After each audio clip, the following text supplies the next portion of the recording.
Pemirsa, Anda kembali menyaksikan program Perspektif dan langsung saja kita lanjut ngobrol kita dengan Mas Zaki Hussein.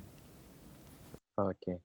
Nah, tapi kalau dari kita balik lagi berbicara tentang media, kira-kira apa sih yang menjadi kendala ini untuk sebuah media nih dalam penyajian berita yang dapat bermanfaat buat masyarakat? Kendalanya masih sama sih, masih sama dari sebelum new normal dengan new normal seperti sekarang ini, nggak bisa dibilang kendala sih, bilangnya tantangan ya. Kalau kita bilangnya challenge gitu di redaksi berita. Ya, kita inginnya ngasih yang tercepat dan yang terakurat dan yang terpercaya, yang pokoknya yang gitu deh. Semua redaksi berita sudah terdidik seperti itu. Semua redaksi berita inginnya kalau ada peristiwa besar, ada bom, ada ledakan, ada tsunami, ada musibah, kita inginnya jadi yang paling akurat, yang paling duluan, gitu ya. Karena kita setiap jurnalis itu punya insting di dalam dirinya, kayaknya pengen duluan ngasih tahu Iya. agar masyarakat hati-hati gitu. Ini Pengen ada terupdate gitu. banjir, terupdate. Ini ada banjir nih di sana, ini ada bom, jangan lewat sana, macet banget di sana. Semua jurnalis akan seperti itu. Ini tantangannya dari dulu dan di new normal masih sama.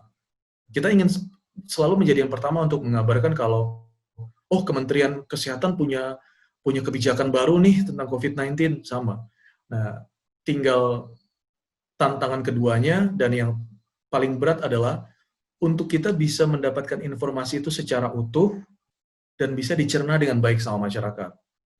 Karena masyarakat Indonesia nggak semuanya bisa mencerna dengan cepat kan, nggak bisa mencerna dengan cepat, nggak bisa juga menyaring dengan langsung, beda-beda semuanya, beda-beda cara berpikirnya, beda-beda cara mereka memfilternya. Nah, kita harus bisa membuat, karena kita kan media TV, kalau kita media cetak, kita bisa tulis beratus-ratus kata ya, Yud ya. Bener. Beribu-ribu kata gitu, kita bisa, investigasi, kita tulis di majalah kita gitu ya, bisa. Tapi kalau di TV, satu paket dengan durasi 2 menit, dan itu kita inginnya dapat yang terpercaya, 5W1H-nya, Iya. itu challenge, Yud. Itu challenge buat kita, dan itu akan jadi challenge juga di masa yang akan datang. Ya.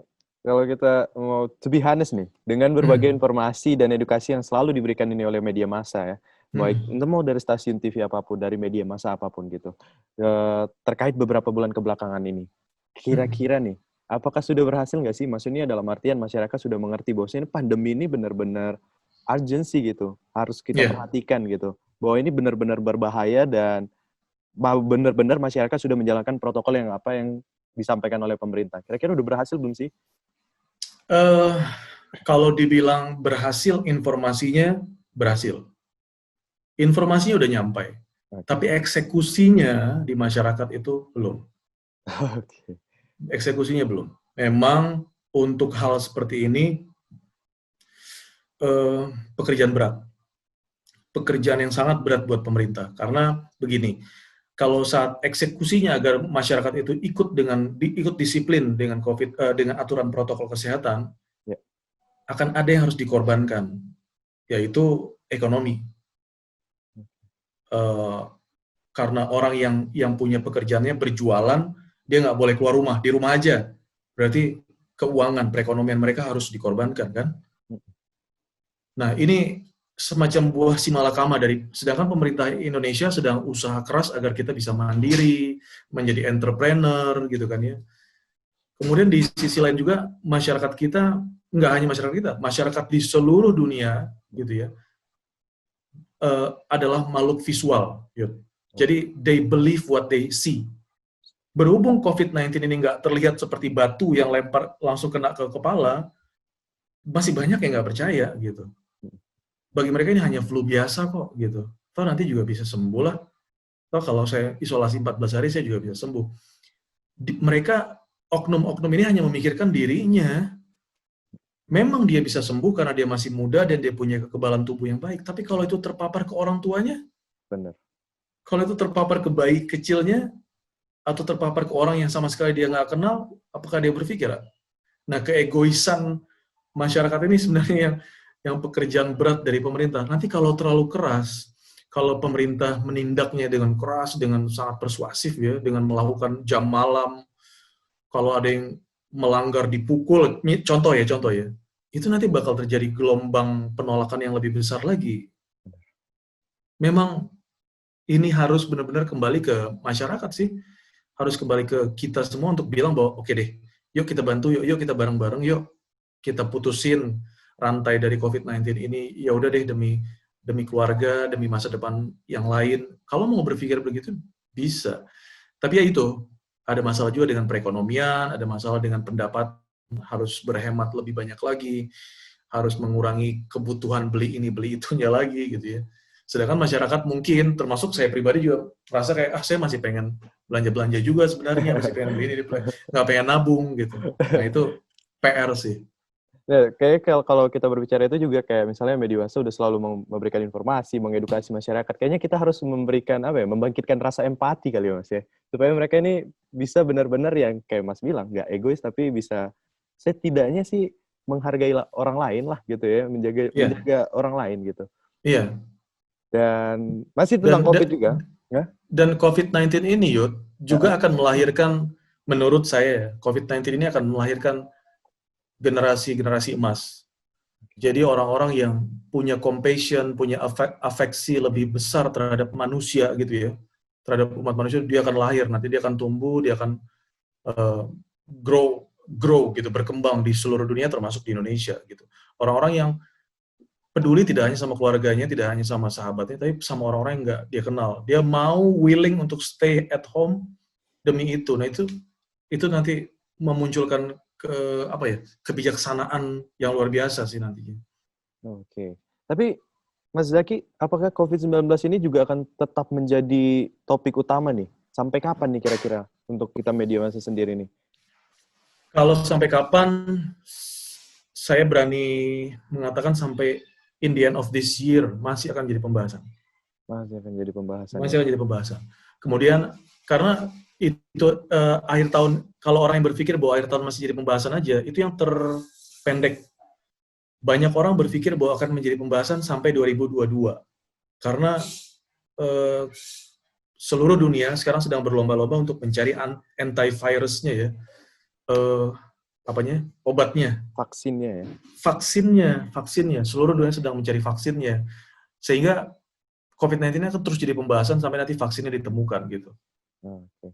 Dan karena juga kan kalau misalnya kita lihat masyarakat kita ini seakan-akan udah tidak peduli nih dengan COVID-19 atau masa pandemi ini. Kira-kira media ini menyikapinya bagaimana atau mungkin ada siasat dari media untuk menyuguhkan informasi yang penting namun terasa berulang sehingga dapat diterima nih oleh halayak nih. Kita penekanannya dengan menunjukkan infografik sih, tiap hari dengan infografik. Ini jumlah yang bertambah, ini jumlah yang sembuh, ini jumlah yang meninggal. Itu selalu kita ulang-ulang. Kita pikir ya itu seperti superhero tadi, kita berulang-ulang menumpas kejahatan, walaupun kejahatan itu tidak akan mati kan, Yud. Iya. Sampai akhir dari dunia ini tetap akan ada aja orang yang melakukan kriminalitas gitu. Tapi bukan berarti kita berhenti untuk menyampaikan itu. Sampai nanti ditemukan vaksin COVID-19, ada aja orang yang tetap melanggar protokol kesehatan. Bahkan bisa saya sendiri nggak sengaja, lupa bawa masker, ya udahlah santai aja. Bisa. Tapi dengan adanya informasi yang terus-menerus di media tempat kita bekerja, kita sampaikan ke audiens, harapan kita itu bisa menggerakkan mereka, at least setidaknya minimal mereka ingat, oh iya, saya lupa bawa masker, besok saya nggak lupa lagi deh gitu. Oh iya, saya lupa cuci tangan, besok saya nggak lupa lagi deh. Kenapa? Karena penambahan pasiennya sekarang meningkat. Oke, saya belum boleh bergerombol nih dengan teman-teman, belum boleh liburan nih. Kenapa? Karena masih banyak yang positif dan bahkan yang meninggal pun masih terus bertambah. Terus aja kita informasikan. Sehingga nanti lama-lama juga mereka kan akan selalu mendengar gitu. Jadi kayak Lalu, ya mungkin akan ada niatnya untuk melakukan itu karena selalu didengar gitu.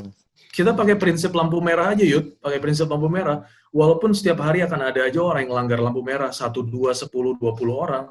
Tapi nggak mungkin dong lampu merah dirobohkan atau kita cabut. Yaudah, nggak usah pakai lampu merah deh. Biar-biar aja lah, terserah. Nggak mungkin. Kita di media pakai prinsip itu. Kita akan tetap berdiri, kita kasih informasi, edukasi, kontrol sosial. Sampai kapanpun selama kita masih bekerja, terutama sebagai jurnalis. Oke. Mas, last question dari saya nih Mas. Kira-kira apa ada harapan nggak sih Mas di tengah masa pandemi ini baik dari media maupun terhadap masyarakat sendiri? Harapan saya kita nggak nyerah sih. Nggak. Harapan saya, bahkan kita nggak masukkan kata menyerah itu dalam perbincangan atau diskusi kita. Udah, kita jalanin, lakukan yang terbaik yang bisa kita lakukan sebagai jurnalis, sebagai pekerja media, kita informasikan agar masyarakat, kita semua, keluarga kita bisa tidak terpapar COVID-19 atau bisa sembuh dan tidak bisa terdampak juga begitu ya. Dan di satu sisi juga dengan adanya COVID-19 ini juga jangan menyerah, kita tetap ada kesempatan usaha, masih akan ada lapangan pekerjaan lainnya, yakin aja, bareng-bareng kita cari kreativitasnya bagaimana. Itu terus. Karena kita juga tetap informasikan di daerah-daerah ya, ada mereka yang kena PHK, tapi kemudian mereka coba untuk kreativitas, membuat suatu benda unik, kerajinan tangan, itu pun kita informasikan. Sehingga masyarakat yang sedang patah semangat karena harus terimbas PHK, mereka nonton berita kita, mereka bilang, oh oke, itu dia aja bisa, saya harusnya bisa juga untuk ngelakuin itu. Memberikan harapan, menemukan harapan. Memberikan harapan. That's the great power yang bisa media kasih gitu. Dan itu tanggung jawab kita sebagai media untuk juga bisa membangun kembali sebuah masyarakat yang sedang terkena wabah. Amin, amin. Semoga juga kita yang bekerja di media ini selalu memberikan yang terbaik dan bisa berdampak positif dengan masyarakat ya, Mas ya. Amin. Amin. Nah, Mas Zaki, terima kasih loh udah menyempatkan waktunya mau sharing, berbincang-bincang. Saya juga mendoakan selalu sehat ya, Mas ya. Keluarga juga sehat. Iya, sama-sama. Yuda juga dan keluarga selalu sehat. Dan juga teman-teman di Minus TV semuanya. Amin. Oke, Mas. Saya pamit dulu. Terima kasih untuk waktunya, Mas ya. Thank you. Thank you. Dan pemirsa, berikut akhir dari perbincangan saya dengan Mas Zaki Hussein selaku manajer section news dari RTV, dan saya Yuda Batara Hasibuan beserta seluruh kru yang bertugas pamit undur diri dari hadapan Anda. Terima kasih dan sampai jumpa.